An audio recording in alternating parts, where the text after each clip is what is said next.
So, firstly, good afternoon, everyone. Welcome to the DPS STS Journalism Club Workshop 2021. That is when we are going to start our today's formal session, which is not workshop today. It's an inaugural session. In that way, we have to do it in Bengali. Can you understand Bengali?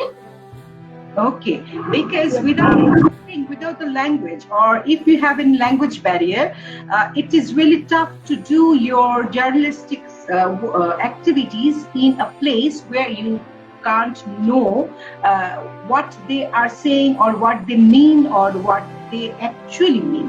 সেক্ষেত্রে আমাকে যে কাজটি করতে হবে একদম objectively, মানে বস্তুনিষ্ঠভাবে অথবা neutrally কাজটি করতে হবে, এবং সেখানে আমার যে রিপোর্ট, তার মানে আমার ডেল্টা ভ্যারিয়েন্ট স্প্রেড করার চান্সটি বাড়ছে। আমি কখনোই তাকে আকৃষ্ট করার জন্য কোন রকম ফেক কোনো কিছু ইউজ করব না, অথবা আমি এমন কোনো মেটাফোরও ইউজ করব না যে মেটাফোরটি আসলে আমার সাথে যায় না। তো আমাকে আমার রিপোর্টের ভেতর থেকে এমন একটি চুম্বকীয় অংশ বা ম্যাগনেটিক স্পিচ বা পিস, ম্যাগনেটিক পিস বের করে আনতে হবে, যে পিসটির থ্রুতে আমি আসলে অন্যকে আকৃষ্ট করতে পারি। সবসময় একটা জিনিস মাথায় রাখতে হয় যে আমার রিপোর্টের অডিয়েন্স কিন্তু বা আমার রিডার কিন্তু সবাই হবে না। ছেলেটা খুব মজা করে বলেছিল যে আপু, মিডিয়াতে একবার যে পা দিয়েছে সে না বের হতে পারে না, ঘুরে ঘুরে না আবার চলে আসে। এবং আমি এই এত বছর পরে এসে আজকে 2021 আমি কিন্তু বিশ্বাস করি ও সেদিন যে কথা বলেছিল একজন মেকআপ আর্টিস্ট হিসেবে, ওর কথাটা একদম রাইট। আমরা যারা জার্নালিজম করি আমরা ঘুরে ফিরে না আবার চলে আসি। ভিডিও রিপোর্ট করতে পারে, মানে থ্রু ভিডিও, মানে একটা ভিজুয়াল রিপোর্টের মধ্যে যেতে পারে। এখন সেই জিনিসটি হচ্ছে গিয়ে একেবারে ব্রডকাস্ট জার্নালিজমের পার্ট।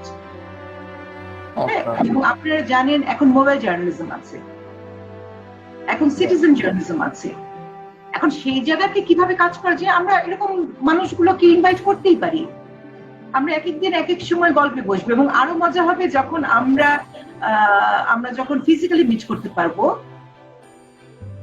তখন যখন মাঝে মাঝে আমাদের গেস্ট গুলোকে আমরা নিয়ে আসতে পারবো, তখন এক্সপিরিয়েন্সটা ডিফারেন্ট হবে।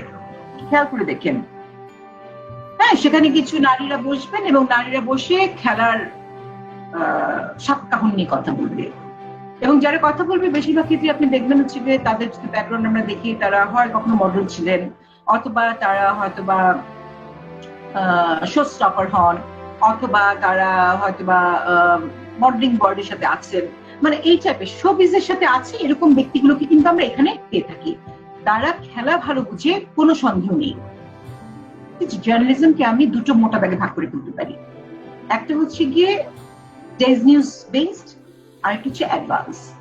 ডেজ নিউজের মধ্যে হচ্ছে আমি যেটা বলছিলাম যে স্ট্রেট জ্যাকেট নিউজ, যেটি আমার ঘটনাটি ঘটছে ঠিক সেই ঘটনাটিকে যখন আমি তুলে ধরছি পরের দিন অথবা সেই দিন, কারণ এখন যেহেতু আমরা একদম দেনাম দেন জিনিসগুলোকে নিয়ে আসতে পারি, সেটা হচ্ছে আমার ডেজ নিউজের মধ্যে পড়ছে।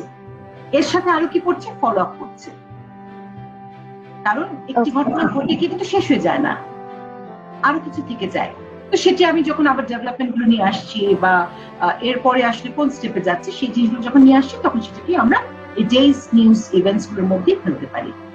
কিন্তু এমন অনেক ঘটনা থাকে, ওই যে 6টি প্রশ্ন দিয়ে শুরু করেছিলাম যে আপনাদের 5W1H এর, সে অনেকগুলো প্রশ্নের মধ্যে দু একটি প্রশ্নের উত্তর মেলে না। যখন উত্তর মেলে না, তখন আমার অ্যাডভান্স রিপোর্টিং এ যেতে হয়, এবং সেই অ্যাডভান্স রিপোর্টিং এর মধ্যে ক্লিয়ারলি দুটো ভাগ আছে। একটা হচ্ছে কি ইনভেস্টিগেটিভ জার্নালিজম, আর একটা হচ্ছে ইন্টারপ্রিটেটিভ জার্নালিজম। একটার মধ্যে দিয়ে আমি ইনভেস্টিগেট করে জানার চেষ্টা করি আসলে ঘটনাটি কি ঘটেছিল, যদি আমি খুঁজে বের করতে পারি। আদারওয়াইজ আমি ইন্টারপ্রিটেটিভের দিকে যাই, যেখানে কিনা হচ্ছে গিয়ে আমার যে রেফারেন্স গুলো আছে অথবা আমার যে প্রিভিয়াস ডকুমেন্ট অথবা ইনফরমেশন গুলো আছে, সেগুলোর ভিত্তিতে আমি একরকম ইন্টারপ্রিটেশন দ্বারা করাতে চাই অথবা একরকম এক্সপ্লেনেশন দিতে চাই, যেটার মধ্য দিয়ে আমি প্রুফ করতে পারি আসলে ঘটনাটি এভাবে ঘটেছে। সো ফাইহা, আপনি যে ইনভেস্টিগেটিভ জার্নালিজমের উপরে আগ্রহ প্রকাশ করছেন, এটি খুবই ভালো কথা, কিন্তু এটি করার জন্য আপনাকে হাত পাকাতে হবে ডেজ নিউজে। যখন আপনি খুব মজা করে আসলে চট করে ধরে ফেলতে পারবেন যে আসলে ডেজ নিউজ গুলো কিভাবে ঘটে,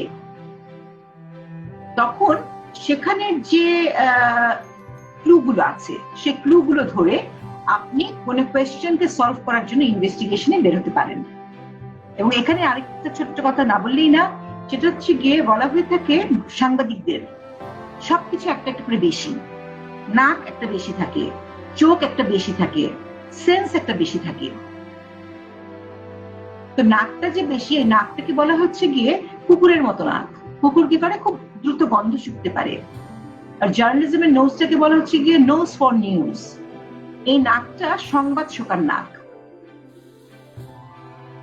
আমি কোথাও বসে চট করে বলে ফেলতে পারবো যে এখানে আসলে এরকম একটি সংবাদ হতে যাচ্ছে। এটাই হচ্ছে গিয়ে আপনার একটা জার্নালিজমের মানে জার্নালিস্টের ফিলিং। এই ফিলটা যদি সে করতে না পারে, সে কখনো ভালো ভালো সাংবাদিক হবে না। নাকি যে জিনিসটিকে আমি গতানুগতিক চিন্তার মধ্যে ফেলছি, which is not correct and which is maybe some negative essence there, that will be stereotype. যেমন একটা জিনিস রাইট নাকি সেটা তো আমরা প্রথমে জাজ করি আমাদের এক্সিস্টিং নলেজ দিয়ে। আমাদের এক্সিস্টিং যে নলেজটা আছে ওইটা দিয়ে আমরা চিন্তা করি whether the new information coming whether this is the right one or a wrong one, right? ঠিক আছে, ঠিক সেখান থেকে কিন্তু আমি উত্তরটি দিচ্ছি। আপনি একটু চিন্তা করে দেখেন রাজেশ, আপনার যদি এমন হয়, আমি বললাম যে সন্ধ্যার পরে আসলে মেয়েরা কেন বাইরে যাবে, এটা স্টেরিওটাইপ। এবং এটার মধ্য দিয়ে নেগেটিভনেসটা কোথায়? আমি নারীকে আটকে ফেলার চেষ্টা করছি। কোথায়? আমি তো আমার ছেলে বাচ্চাটার ক্ষেত্রে কথাটা বলছি না। সো এই স্টেরিওটাইপ চিন্তাটার মধ্য দিয়ে কোনো না কোনো গ্রুপ কোন রকম কোনো বাধার সম্মুখীন হচ্ছে, কোন রকম কোনো অবস্টেকল তার সামনে দাঁড়া করে দিচ্ছে। এটা হচ্ছে স্টেরিওটাইপ জায়গা। কিন্তু আমি যখন বলবো যে বাবা মাকে আসলে আমাদের দেখতেই হবে, সম্মান করতে হবে, এটা কি স্টেরিওটাইপ? নো, এটা আমার সোসাইটির নর্মস। আমেরিকায় তো আপনার বাবা মাকে দেখার কোন রকম কোনো বাধ্যবাধকতা নাই, তারা ওল্ড হোমে থাকে। After 18 years, their children are not with them. They become totally free. এবং তাদের লায়াবিলিটিস কিছু নিতে হয় না। কিন্তু আজকে যখন আমার 22-24 বছরের বাচ্চাটিও গিয়ে কোন রকম ভুল কাজ করে, সেই দায়ভার কেন বাবা মাকে নিতে হয়? আর আমার সোসাইটি। সো স্টেরিওটাইপের ডেফিনিশনটা কিন্তু আসলে ভিন্ন। এই জায়গাটা আমাদের একটু খেয়াল রাখতে হবে। আমার গ্রুমিংটি কিভাবে হচ্ছে সেটাই তো সবচেয়ে ইম্পর্টেন্ট। আমার সোসাইটির নর্মস এর মধ্যে এই জিনিসগুলো আছে, কিন্তু এই নর্মস গুলো ভাঙা প্রয়োজন। সব নর্মস কিন্তু সবসময় ভালো হবে না। রাজেশ, আপনার উদ্দেশ্যে বলছি, আপনি যে জায়গাটি বলেছেন স্টেরিওটাইপের জায়গা, যেটি ব্যাখ্যাটা বারবার দেওয়ার চেষ্টা করেছিলাম, সেই নর্মস এর মধ্যে সোসাইটি অথবা আমার স্টেট ইকুয়াল রাইটের কথা বলে। কিন্তু আমি যখন সোসাইটির দিকে তাকাই বা আমি আমার প্রেজেন্ট সিচুয়েশনের দিকে তাকাই, সেই সময় গিয়ে কিন্তু আমি দেখি হচ্ছে কি ইকুয়াল রাইটের জায়গা নাই।